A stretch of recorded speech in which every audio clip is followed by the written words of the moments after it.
Has the appearance of Minister Bathabile Dlamini before SCOPA today allayed concerns about the payment of grants? Why did DG Zain Dango resign in the middle of a crisis? Is Minister Dlamini not in contempt of a constitutional court order? How has the uncertainty around the payment of social grants impacted the beneficiaries? What time is it? It's question time.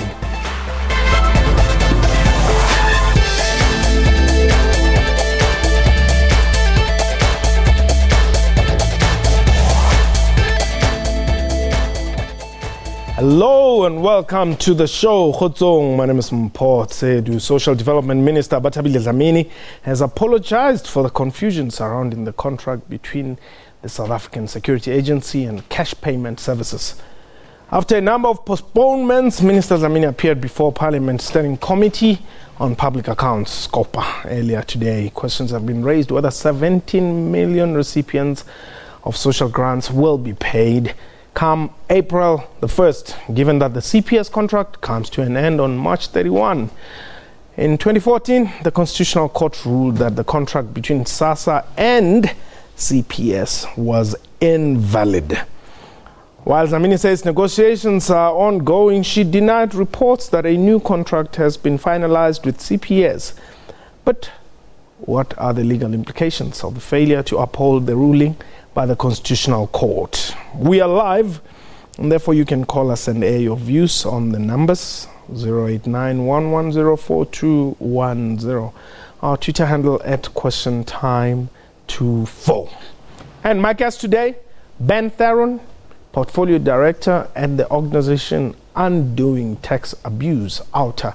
And on the line, we're joined by Professor Pierre Deforce from the University of Cape Town. But before we get into the discussion, let's have a look at this clip by President Jacob Zuma.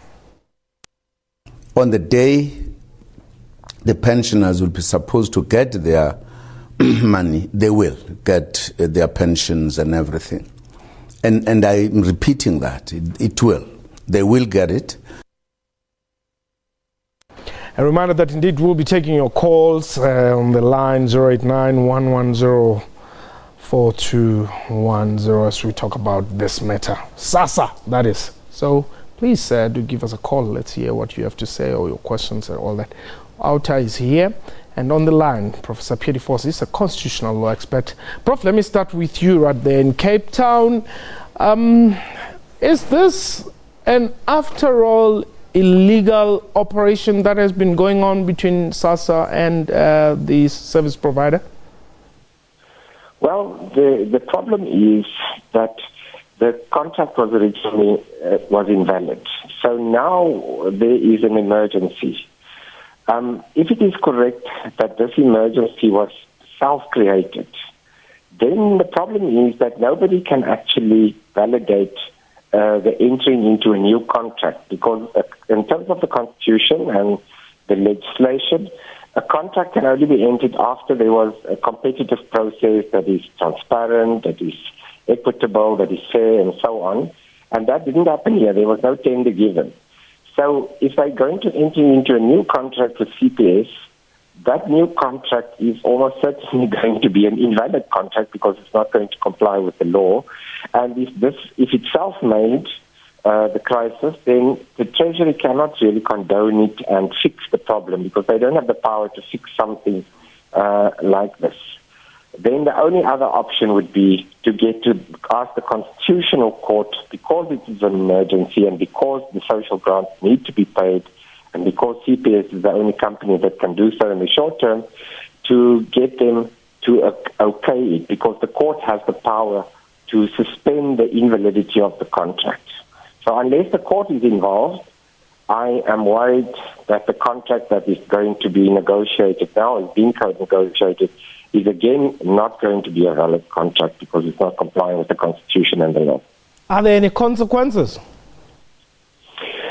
Well, the consequences, people have said that this is contempt of court, but technically speaking, it's not so easy to prove contempt of court, and specific individuals have not been cited in the original order. So I'm not sure that it is contempt of court in this particular case. But obviously, the court, if the court is asked, the court can oversee the process, and the court can impose all kinds of conditions. It can make, it can ensure that there are consequences. But that will only be the case, of course, if the court is approached and the court is asked again to oversee this and to make certain rulings that will have effect, legal effect, also for those people who have not done what they were supposed to do. But now, in terms of the previous one, which is running out at the end of the month, are there chances of any consequences for anybody in that regard? I mean, realizing that you're saying that it has been an invalid contract anyway. Yes, the big issue here is that there's now private companies, Cash Paymaster Services. They are making money out of an invalid contract. So in an extreme case, I don't know if the court will go this far, but in an extreme case, the court can, if it wants to, it can order the company to pay back the money that they are making improperly from the invalid contract. Whether they're going to be asked to do so and whether the court will actually rule on that, we'll have to see. But the court can do anything. The court has very wide powers to give a remedy that is just and equitable in the circumstances. And it can order Cash Paymaster, for example, to continue paying the grants without making a profit if the court feels that that is the appropriate thing to do. And that, I think, is one of the reasons why Cash Paymaster and maybe also SASSA and the department is not very eager to go to the court and ask the court to get involved in this matter. I was about to say, actually, finally, before I let you go, what do you make of the last-minute withdrawal by the department from the Constitutional Court application? Well, it doesn't, from a legal perspective, it doesn't really make any sense, because one would think that the department wouldn't want to enter again into an unlawful contract, and also they wouldn't really want to create a situation where a private company who is owned by an American parent company is making huge amounts of money. This contract will be like several billion rand, and they do so based on what is really an unlawful activity. So I really don't understand why they didn't want to go to the court, unless for some reason they wanted to protect Cash Paymaster Services and the profits of that company. But why that would be, I really don't know. Okay, I'm not going to let you go. Just hold on there. Let me just bring in our other guest here. Well, we know you to be about toll gates and, all those things. What are you doing in grants? We were an e-toll company fighting against the tolls in Gauteng. That was the history. So many people approached us in that period that says, how can you only focus your energies on one item when there is so much happening? Our taxes are being eaten. It is unbelievable how much corruption is taking place in every department, and those are that's what we got. Okay. And we got the plea from the people, the citizens of Africa, that says, please broaden your scope. Okay. So last year about this time, we actually broadened our scope that says we need to look into taxes. And where we started with OUTA, 3 people, we are currently 32 people. And even with 32 people, we cannot keep up with the amount of work that we get every day. So let's talk about SASSA. What's your take there? Pierre de Vos raised in very interesting and very important points. Why is the department and why is the minister protecting CPS at all costs? What do you suspect? Well, OUTA takes care of taxes. We make sure the tax don't get abused. And we suspect that something behind the scenes is taking place here. And we have seen in illegal payments being made to CPS over the last 2 years to the tune of 312 million rand. And that has been investigated, and we're still waiting for feedback and the way forward on that. But nothing has happened. So we firmly believe that something untoward is happening. But leave that aside just for a moment. Who is the minister accountable to? Because over the last few days we heard a lot about the structures that were in place and ought to be in place that should take care of things going wrong, especially when the minister misbehaves. There is SCOPA, Standing Committee on Public Accounts. She ignores them. There's a standing committee taking care of social development. She ignores them. Parliament, she ignores them. The Constitutional Court, we are a constitutional democracy, she ignores them. She's had 3 years to fix the system. She ignored them until last year. And this system, in real terms, takes 18 months. If you had to appoint today a service provider, it will take 18 months for the service provider to get up to speed. She had 3 years. They squandered the time. And the impact is not felt by the minister who gets driven around in a big car, who lives in a big house. It is people that are on the breadline that earn nothing but this grant. Okay, so what do you want as out of this? Because the minister is saying, relax, people are going to get their monies come end of the month. So why are you worried? Did you hear what you just said? Yeah, I did. Don't worry. Yeah. We will pay them. Yes. We don't have a contract. We don't know what we're going to pay them. We don't know how they're going to do it. So we don't know who's going to do it. But don't worry. On the 1st of April, we will pay them. Yes. That's ludicrous. 18 million people of South Africa deserve better answers than that. And we are not getting it. Okay.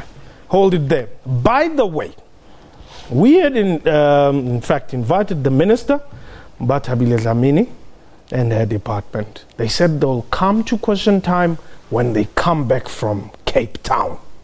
So, we're hoping some time in between today and, tomorrow or next week, whenever, we'll have them here. Tulani, you're in Rustenburg. Tulani?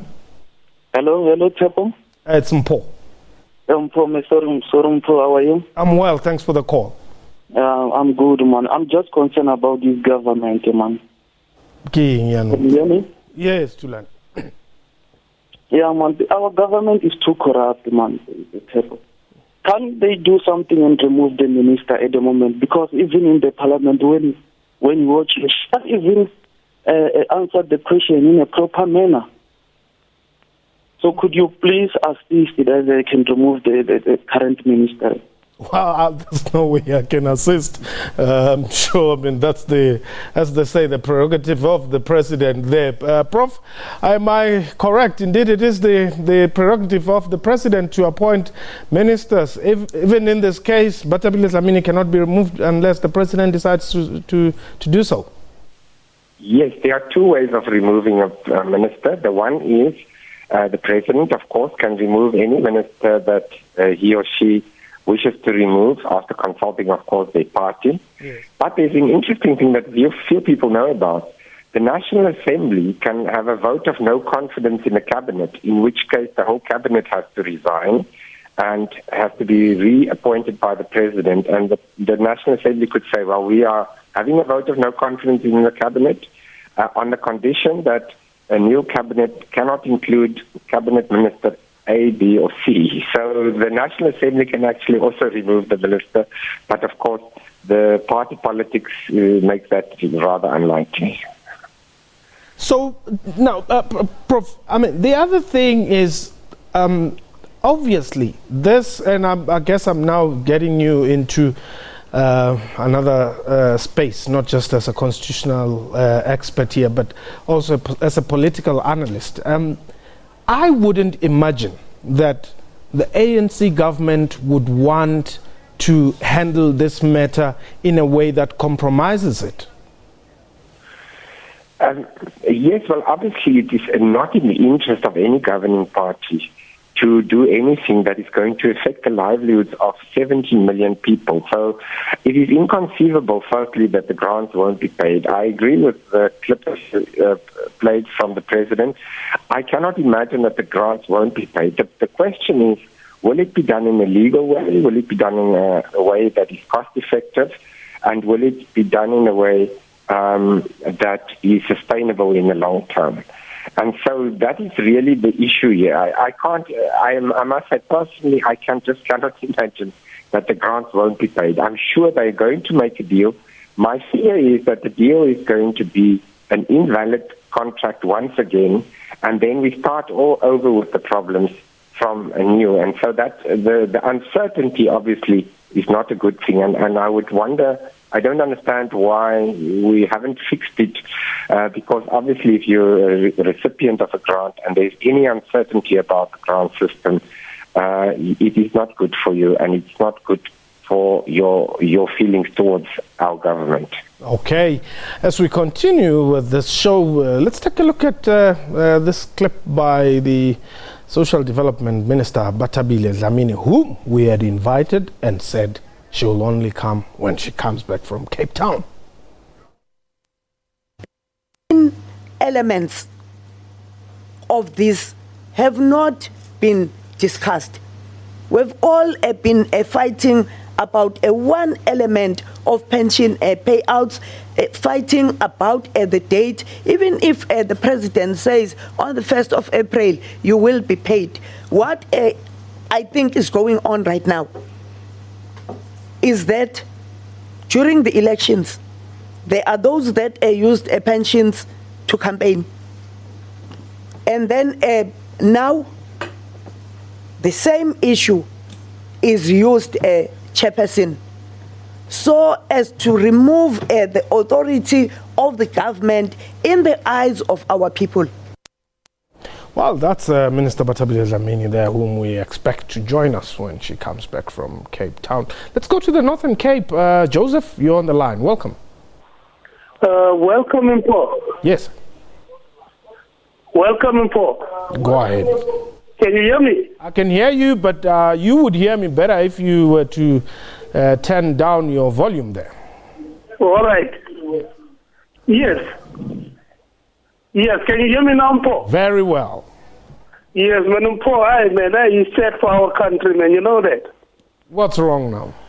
Really, man, this government that we have here, man, I hear people are saying we are going back to Zimbabwe now, but that is true, man. I mean, even if you don't respect the constitution of this country, which means we will sit now on the time without the constitution in this country, everyone will do whatever he wants to do. No, man, you guys must try to do something, man, to stop all this nonsense. But That's all what I want to say, man. What can we do as media? Joseph, you are citizens of this country. Don't you think you are the best people who can make changes in this country? You know what, Mpo? Yes. All of us, man, the whole country voted for this ANC because we believe in this ANC. Okay. And we still ANCs. But I mean now with this nonsense, what is going on here? No, man, even a stupid person can see that the country is going down. I get your point. No, man, these people must really go, man. A country with no constitution, a country with everyone want to disrespect the constitution with the president. No, it doesn't work like that, man. No. Okay, Joseph. No. I hear you, Joseph. I really get your point. But what is important here is that there's been an assurance given by the minister. I think she has put her head on the block to say people will get their grants come month end. Are you not supposed to be at least happy and clap for her? The Constitution, this Constitutional Court, 3 years ago, put the minister's head on the block, and she ignored that. Why now, 20 days before the end of the month, before the 1st, when this is a crisis, should we wait for them and then scream, wolf? She should have attended to these things 3 years ago, 36 months ago. She refused to. 2 years ago, she could have. A year ago, she could have. She did nothing. Now, 8 days to go, 22 days to go to the end of the month. Now she still doesn't have an answer that says, CPS, and I'm not saying it is CPS. CPS is the provider. We will be paying CPS this, and the extent of the contract will be 12 months, 18 months, or 24 months. Okay. She sat in front of SCOPA today. The SCOPA is a public accounts committee. Okay. Nothing. She refused to answer them. Okay. Where do we take this, Minister? Well, let's hope. Let's hope she will answer questions. However, she is appearing in front of the Constitutional Court on the 15th of this month, and the Constitutional Court is the highest court of this country. Okay. Let's go to Beggarsford. Mala, I'm told I must remind you to be brief. Bo, how are you? I'm well. Thanks very much for the call, Mala. And your visitors there. Yes.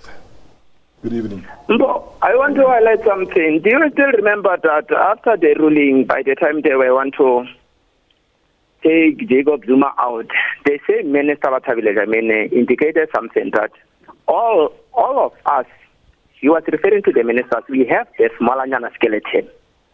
Yes. So no one can come forward and say Jacob Zuma must go. Okay. If you underline all of us, we have the Smalanyana skeleton. You can see that what is happening now is nothing.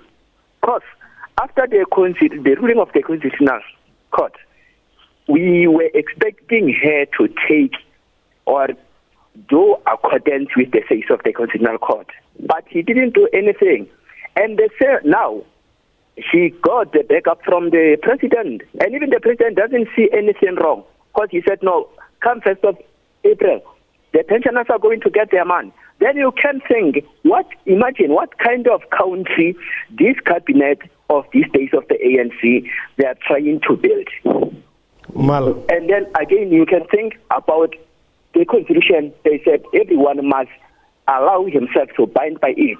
But those are at the parliament or at the level or the highest level. They do not even take the Constitution or the Constitution very serious. But they expect us at the ground to respect it. How possible is it? Mal, thank you very much for your question there. Let me just ask Prof. Prof, who is responsible to ensure that the decisions made by the Constitutional Court are upheld or at least put into practice? Well, any courts, as the former Chief Justice of South Africa said about 10 years ago, courts do not have an army. They do not have a bureaucracy, so the court cannot implement the judgments. It is for those people who have been brought before the court, like the department, and especially the political head of the department, in this case the minister, that must make sure that the orders of the court is implemented. Mm-hmm. Of course, the difficulty arises when that doesn't happen. Now, in the most extreme cases, if you directly flout an order of the Constitutional Court or any other court, you can be held in contempt of court. But in this case, the minister was not personally cited, so I don't think she is going to be held in contempt of court. But it doesn't mean that the court cannot intervene, and they will next week when they hear the case, thanks to the Black Sash. And then they can try again to hold people accountable. But eventually, and at the end of the day, we live in a democracy. So the people who really have the final say about accountability are every voter in South Africa who make decisions about who they're going to vote for based on whether they agree with the actions of the leaders of that political party.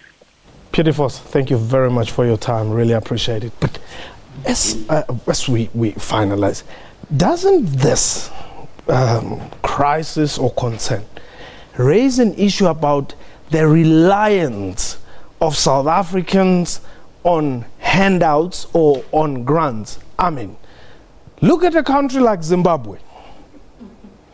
If grants were not paid out for a month, would there be this, I don't want to call it hullabaloo, but would there be this much noise? Why are we comparing South Africa to Zimbabwe? Why are we comparing South Africa to any other country? Mm-hmm. We have worked hard for democracy here.